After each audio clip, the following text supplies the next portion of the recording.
Bonjour tout le monde, Jean-Philippe de Minimaliste, présentement au Salon Expo Habitat de Québec, afin de vous présenter notre plus récent modèle, le Charme.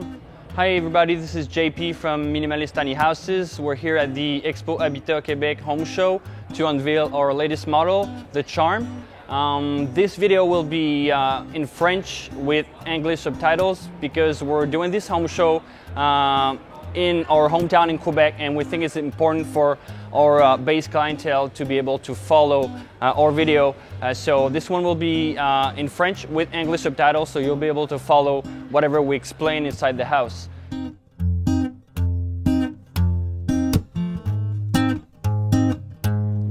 Le Charme est une unité de 10 pieds et demi par 38 et demi qui a été conçue pour une jeune famille de l'Ontario.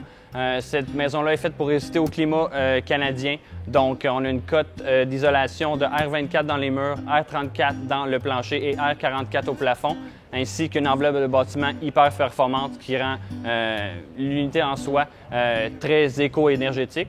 Pour ce qui est du revêtement extérieur, on est resté fidèle à nos habitudes avec un agencement de cèdre 2 tons installé à l'horizontale et à la verticale. Donc, un cèdre teint à l'horizontale et un cèdre de type Shusugiban brûlé selon une technique japonaise afin d'augmenter sa durabilité et sa résistance à l'humidité et aux insectes. Donc, une bonne valeur isolante ainsi qu'un bâtiment performant, ça va représenter des économies en électricité pour nos clients, ce qui est un peu le but là, derrière la manière qu'on conçoit nos maisons. Donc, sans plus tarder, je vous invite à visiter l'intérieur de la maison. Donc, nous voici à l'intérieur du modèle Charme.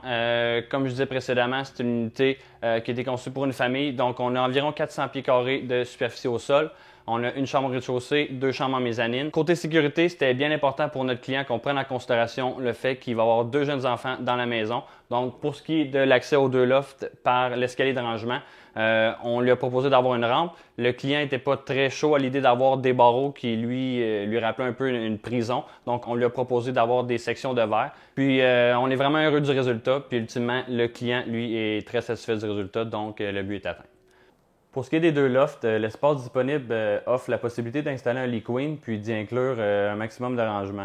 C'est également dans les 2 lofts qu'on va installer les échangeurs d'air sans conduit récupérateurs de chaleur de marque Blowbird qu'on utilise dans nos maisons. Avec une coupe de mur qui est étanche comme la nôtre, c'est inévitable, là, il faut absolument installer des échangeurs d'air pour le bon fonctionnement puis la durabilité de la maison. On se trouve présentement dans l'espace salon. Donc, l'espace salon fait aussi office de salle à manger. C'est pour ça qu'on a installé des divans modulables IKEA avec dossier. Donc, le siège du fauteuil se trouve à la même hauteur qu'une chaise conventionnelle. Donc, on peut utiliser une table conventionnelle pour manger de 4 à 6 personnes autour d'une table sans problème. En plus d'être modulable, toutes les sections du divan font office de rangement aussi. Donc, on peut storer beaucoup plus d'items qu'un divan conventionnel ou un divan-lit. Pour le divertissement, on trouve une télé qui est sur un support mural, donc qu'on peut pivoter dans toutes les directions, puis réorienter là, dépendamment de combien de personnes veulent regarder la télévision en même temps. Un autre élément qu'on prend en considération lorsqu'on design une maison, c'est selon l'emplacement géographique de la maison, on essaie davantage d'orienter la fenestration pour maximiser une luminosité naturelle qui va permettre aussi d'avoir des économies en chauffage l'hiver. Puis on recommande fortement, ce qui est le cas dans cette maison-là, l'installation de stores semi-opaques ou opaques de manière à préserver la chaleur l'hiver et de maximiser la conservation de l'air frais l'été. Une autre particularité du modèle Charme, c'est le panneau électrique 100 ampères qui est installé ici. Donc, on a un accès facile au panneau. On peut avoir accès au disjoncteur assez facilement. Puis, pourquoi il y a un 100 ampères dans la maison? Donc, on a beaucoup d'items à aller alimenter dans la maison. On parle d'une unité mini-split qui agit comme chauffage et comme air climatisé. De plus, on a un plancher chauffant glycol à grandeur de la maison. Donc, on a un chauffage qui est assez optimal. Donc, la maison comprend toutes les mêmes commodités qu'une maison conventionnelle, ce qui justifie l'installation d'un panneau 100 ampères. Pour ce qui est de la cuisine, au début de la cuisine, on a l'espace manteau juste à côté de l'entrée avec des crochets justement pour accrocher les manteaux ou les vêtements en général, avec un petit banc d'entrée qui a été conçu normalement pour les enfants aussi. Évidemment, lorsqu'on est 4 personnes qui sont dans la mini-maison, c'est bien important que chaque endroit soit de 1 optimal, mais de 2 puisse avoir les dimensions pour répondre aux besoins des clients. Au niveau de la cuisine, c'est une cuisine qui contient beaucoup de rangements. De base, dans nos maisons, on installe des ralentisseurs sur tous les systèmes coulissants de façon à ce que l'utilisation soit plus agréable. Au niveau des commodités qu'on retrouve dans la cuisine du charme, on a une surface à cuisson 2 ronds ainsi qu'un four qui fait également office de four à micro-ondes. On a beaucoup de rangements au niveau des caissons du bas ainsi qu'au niveau des caissons du haut. Une autre particularité qu'on retrouve dans le charme, qu'on ne voit pas nécessairement dans toutes les autres maisons, c'est vraiment un choix personnel du client. On trouve du rangement au niveau des coups de pied. C'est sûr que les coups de pied dans une maison conventionnelle, on ne pense pas beaucoup à l'utiliser comme espace de rangement. Par contre, lorsqu'on optimise un espace dans une micro-maison, on peut tirer avantage de l'espace comme les coups de pied. On retrouve également un évier double ainsi qu'un lave-vaisselle. Donc, comme je disais plus tôt, il n'y a rien qui est laissé de côté. On trouve vraiment toutes les commodités nécessaires. Pour ce qui est du réfrigérateur, dans ce modèle-ci, on a installé un réfrigérateur de taille conventionnelle. Avec la contrainte des ailes de roue dans les micro-maisons, le frigidaire doit être surélevé. Donc, on optimise l'espace sous le réfrigérateur en incluant du rangement comme un tiroir dans ce cas-ci. Pour ce qui est du dosseret dans la cuisine, fidèle à nos habitudes, on a installé un dosseret en aluminium de la compagnie Muralux, qui est quelque chose qu'on installe presque de base dans nos maisons. C'est la même chose pour ce qu'on va voir plus tard dans la salle de bain. C'est un produit qui est léger, qui est durable, facile d'entretien. Donc, c'est pour ça que d'emblée, on aime vraiment ça, l'utiliser dans nos maisons. Comme mentionné plus tôt, notre client désirait avoir un escalier à double volée pour que les enfants puissent avoir accès à leur chambre à coucher sans utiliser une échelle, ce qui nous permet évidemment d'avoir beaucoup de rangements. Chaque fois qu'on a un escalier, on peut optimiser tout ce qui se trouve au-dessous, ce qui est le cas dans celui-ci. Donc, c'est la première fois qu'on fait un escalier à 2 volets, ce qui a permis, comme je disais, d'utiliser un maximum de rangements ainsi que quelques petites particularités. On a un bel exemple ici avec une table qui se déploie assez facilement, donc qui va être utilisée pour les enfants pour faire leurs devoirs. Donc, c'est une table qui est assez forte aussi. Donc, on pourrait manger autour, mais clairement, elle a été conçue pour que les enfants puissent faire leurs devoirs. Puis, quand on l'arrange, évidemment, c'est assez facile. On ramène le tout, puis discrètement, on referme ça comme ça ici. Donc, c'est une des particularités qu'on peut ajouter dans les maisons. En plus des 4 crochets d'entrée, c'est sûr qu'on a tout le temps beaucoup plus de vêtements que ça. Dans le début de l'escalier de rangement, on retrouve un espace garde-robe. On peut mettre des bottes, on peut mettre des manteaux d'hiver, des manteaux de pluie, sans encombrer l'espace à l'entrée. Donc, c'est un garde-robe de très grande taille. Bon, étant donné que l'escalier à double volée est miroir, on retrouve un garde-robe de la même taille dans ce coin-ci. Par contre, ça se trouve à faire office de garde-manger. Donc, 4 grands tiroirs qui peuvent être à différentes hauteurs pour permettre de contenir beaucoup d'aliments. Annexé à la salle de bain, on retrouve un caisson qui contient laveuse-sécheuse. C'est une laveuse-sécheuse 24 pouces, donc c'est un petit peu plus petit que le standard conventionnel. Côté priorité, notre client désirait avoir une douche 32 par 48 ainsi qu'une salle mécanique d'assez grande dimension pour pouvoir l'utiliser comme espace de rangement supplémentaire. Ensuite, donc, on n'avait pas le choix d'inclure les commodités qu'on a inclus dans une salle de bain. Donc, la toilette, une vanité, puis un miroir pharmacie. Donc, pour une salle de bain de 5 pieds par 9 pieds, l'espace est vraiment optimisé. Il n'y a rien qui a été laissé au hasard. Puis, on retrouve vraiment beaucoup de rangements au niveau de la salle mécanique sans compromettre le reste de l'espace.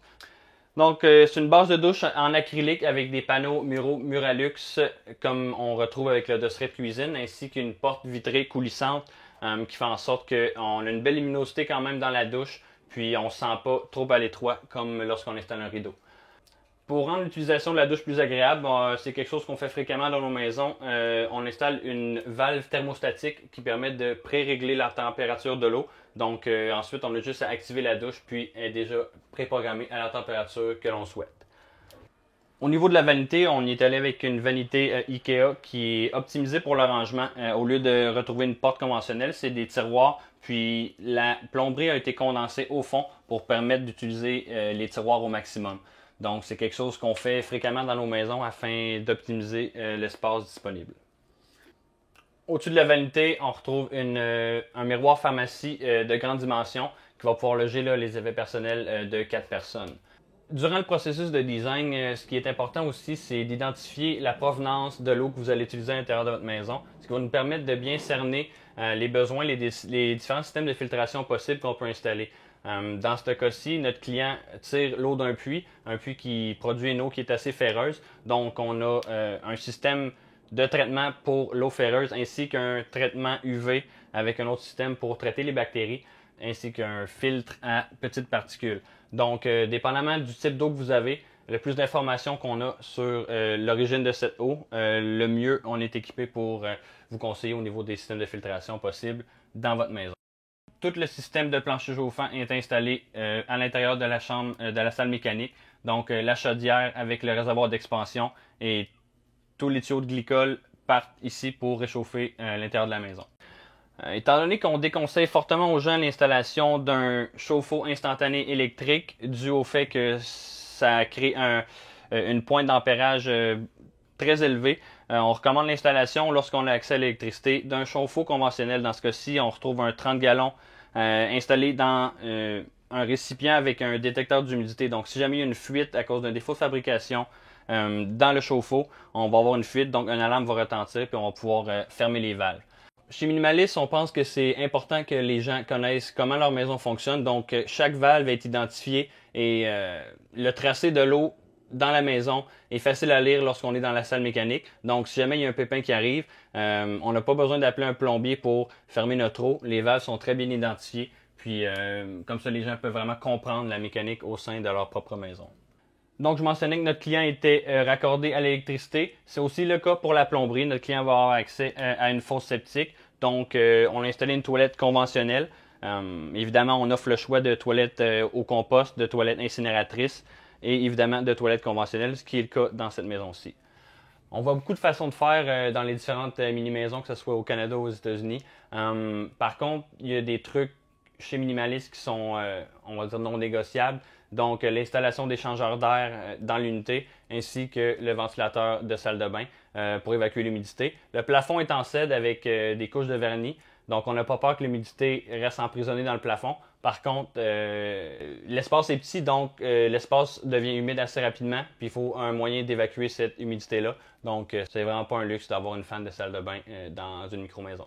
On se trouve présentement dans la chambre principale du charme. C'est une chambre qui est au rez-de-chaussée, donc on a une pleine hauteur. C'est quelque chose qui est apprécié par beaucoup de personnes. Pas seulement les personnes qui sont un petit peu plus âgées pour lesquelles c'est un petit peu plus difficile de se rendre dans une mezzanine, mais également les gens que d'aller dans une mezzanine en soi, c'est quelque chose qu'ils voient comme un point négatif au niveau de la mini-maison.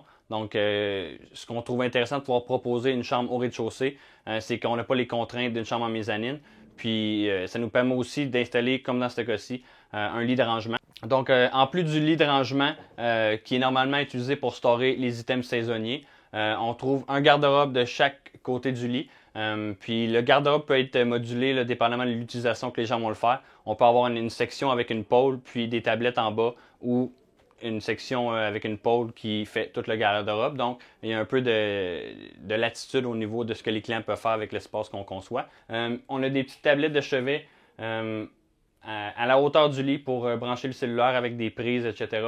Puis, on a un rétroéclairage qui est accessible de chaque côté du lit pour avoir une ambiance un petit peu plus tamisée là, lorsque c'est le soir. Derrière le lit, on retrouve une fenêtre de type auvent. Donc, une fenêtre qui peut être laissée ouverte lorsqu'il pleut.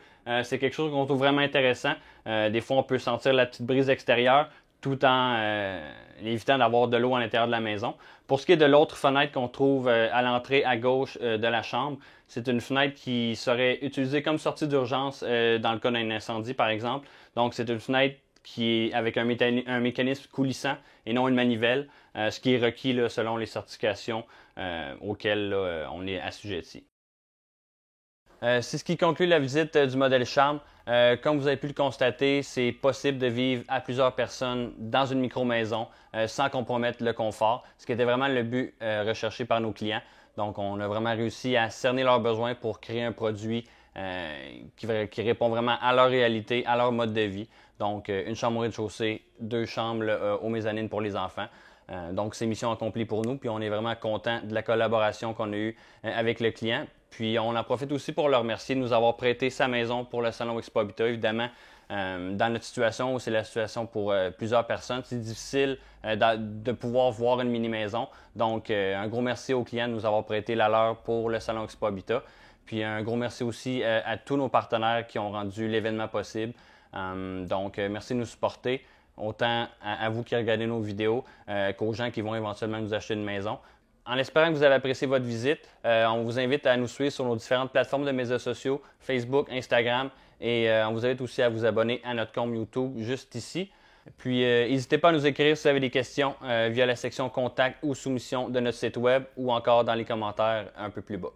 Donc, on se revoit dans le prochain Vidéo Tour.